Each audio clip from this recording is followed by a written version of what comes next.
विराट कोहली केकर सबके फेवरेट अछि।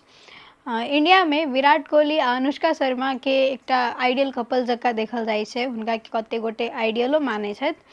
मुदा विराट कोहली के विवाह से पहिने किछु उ तऽ सब फिल्म इंडस्ट्री में कहबै वा तऽ जे सेलिब्रिटी सब रहै छथिन लगभग सबके विवाह से पहिने अफेयर तऽ रहबे कयल। पहिने विराटो कोहली के ओहने अफेयर छल।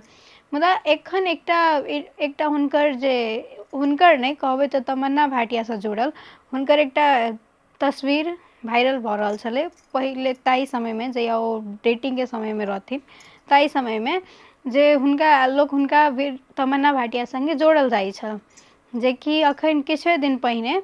लल्लन टॉप संगे के अंतर्वार्ता में तमन्ना भाटिया से किछु ई तस्वीर सब देखायल गेल हुनका। किया तऽ पहिने ताई समय में बहुत वायरल भेल रहे ई बात, जैसे कि कहियो एहि बात पर प्रतिक्रिया किछु देने नहीं रहथिन। मुदा एहि बेर ई जखन लल्लन टॉप संगे के जे अंतर्वार्ता होइ छल ओहिमे किछु प्रश्न सब हुनका से पूछल गेल,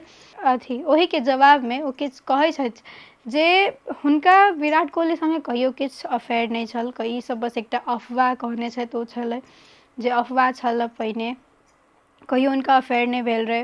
हुनका संग कहियो किछु बातचीतो तक नहीं होइ छै, ओ बस एक बेर मात्रे भेटल छथि, ओहो किछु विज्ञापन के शूट के क्रम में से कहलथि। तहिना ओ हुनकर जे एकटा पाकिस्तानी क्रिकेटर अब्दुल रज्जाक संगे जे सेहो जोड़ल जाइ छल सेहो पर ओ अपन बात कहै छथि, अपन चुप्पी तोड़ै छथि आ कहै छथि जे हुनको संगे हमर किछु कनेक्शन नहीं छल, बस ई सब एकटा अफवाह मात्रे छै, जेकि हुनको से हम एक बेर गहना के किछु